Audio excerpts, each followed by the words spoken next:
బామ్మ ఫోన్ చేస్తుంది. చెప్పమ్మా. ఏం చెప్పాలరా? అసలు నువ్వు మనిషివేనా?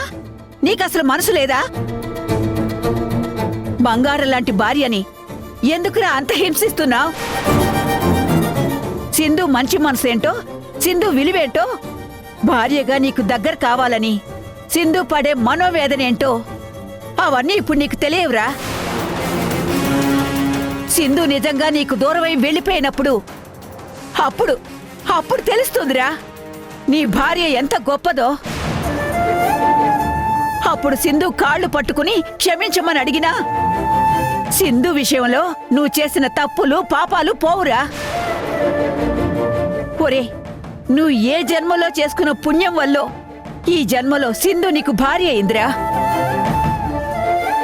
సింధుని దూరం చేసుకుంటే నీ అంత దురదృష్టవంతుడు ఈ ప్రపంచంలోనే ఉండడ్రా. నిజమే బామ్మ, నేనెంత దురదృష్టవంతుడో నాకు ఇప్పుడే అర్థమవుతుంది. సింధుని అనుమానించి అవమానించి నేను చాలా పెద్ద పాపమే చేశాను బామ్మ. నా దౌర్భాగ్యం ఏంటంటే నా భార్య నా ఎదురుగానే ఉన్నా తన కాళ్ళు పట్టుకుని క్షమించమని అడగలేని పరిస్థితి, నా భార్యతో ప్రేమగా మాట్లాడలేని పరిస్థితి. నా సింధు నిప్పు అని తెలిసినా నేను చేసిన తప్పులకి నాలో నేను పశ్చాత్తాపడ్డం తప్ప నేనేమీ చేయలేను బామ్మ, ఏమీ చేయలేను. ఒరే, నేనింత మాట్లాడుతున్నా నువ్వు ఉలకవు పలకవేంట్రా? ఒరే యష్, నువ్వు సింధుతో కలిసి హోమం చేయడానికి ఒప్పుకోవేమోనని నీకు ప్రాణగండం ఉందని అబద్ధం చెప్పాడ్రా మీ నాన్న. నిజానికి ప్రాణగండం నీకు కాదురా, నీ భార్యకి. నువ్వు సింధు కలిసి మృత్యుంజయ హోమం చెయ్యకపోతే నీ భార్య ప్రాణాలు ప్రమాదంలో పడతాయిరా. నువ్వు చేసిన తప్పులకి నీ భార్య బలైపోతుందిరా. ఆఖరిగా ఒక మాట, నువ్వు మనిషివైతే నీలో మానవత్వం అనేది ఇంకా మిగిలుంటే నువ్వు వెళ్ళి సింధు పక్కన కూర్చుని హోమం జరిపించు. అప్పుడే నిన్ను ఆ దేవుడు క్షమిస్తాడు. ఉంటాను, ఇక నీ ఇష్టం.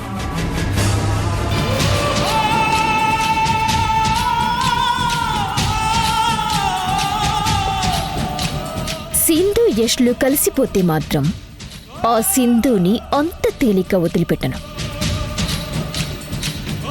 నిజానికి ప్రాణగండం నీకు కాదురా, నీ భార్యకి.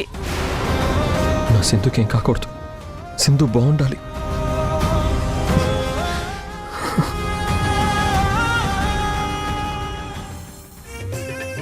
అమ్మా సింధు, ముహూర్తం సమీపిస్తోంది, ఇక హోమం ప్రారంభిద్దామా అమ్మా?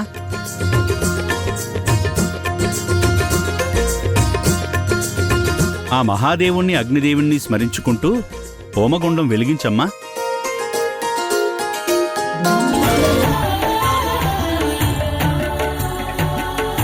వెలిగించు సింధు.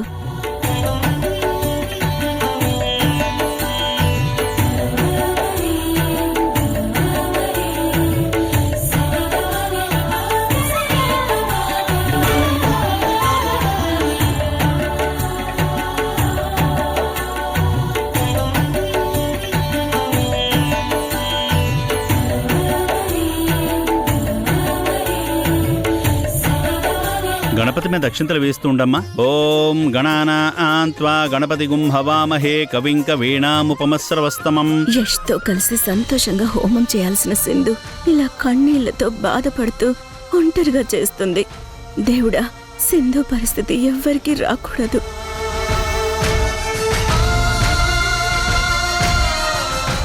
భగవంతుడా, నా భర్తతో కలిసి హోమం చేసే అదృష్టం నాకు లేదా? నేనేం పాపం చేశానని నన్ను ఇన్ని రకాలుగా పరీక్షిస్తున్నావు?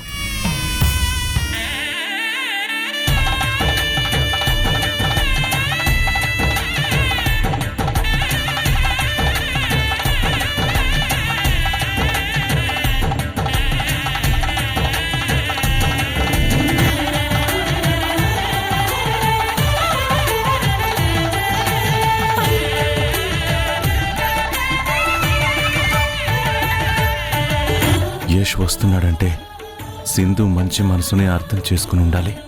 తనే తప్పు చేయలేదని నమ్మి ఉండాలి. అందుకే మనసు మార్చుకుని వచ్చేశాడు. అమ్మా, మీ అబ్బాయి బట్టలు ఆ పక్కన పెట్టండి.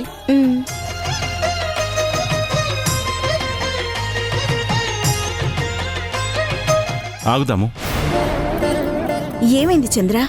యష్ బట్టలు పీట మీద పెట్టకు. పెట్టకపోతే ఎలా చంద్ర? హోమం జరగాలి కదా. యష్ బట్టలు అక్కడ పెట్టకుండానే హోమం జరుగుతుంది దాము. ఏం మాట్లాడుతున్నావు చంద్ర? నాకేం అర్థం కావడం లేదు అసలు. ఒకసారి అటు చూడు, నీకంతా అర్థమవుతుంది.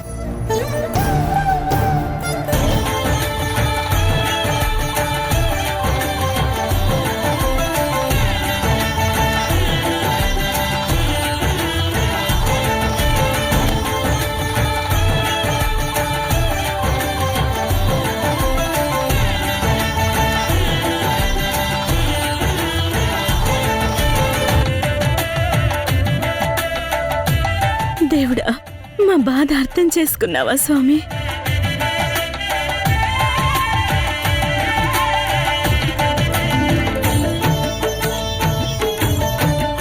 నాన్నా, నాన్నా, నాన్న, నువ్వు రాలేదని అమ్మ చాలా బాధపడుతుంది నాన్న.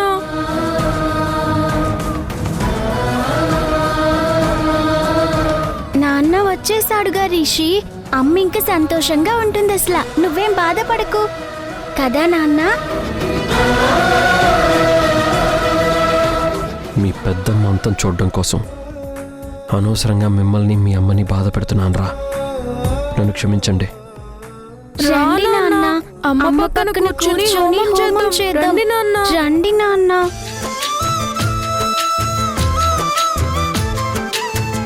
రండి నాన్న.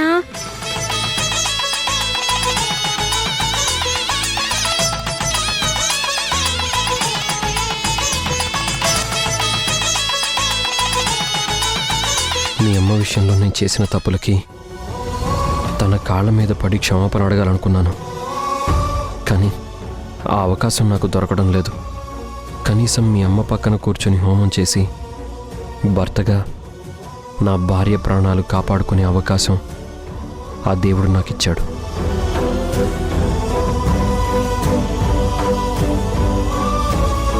వచ్చావా నాన్న?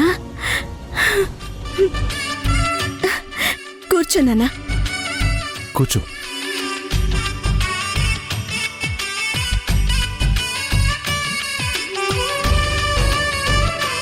పంతులు గారు, నాకు కూడా కంకణం కట్టండి.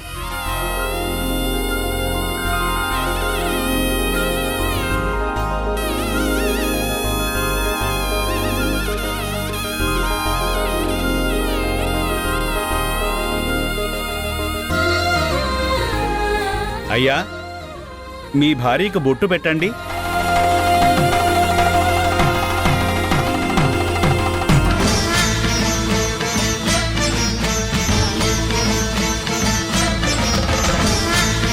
అమ్మా, మీరు వారికి బొట్టు పెట్టండి.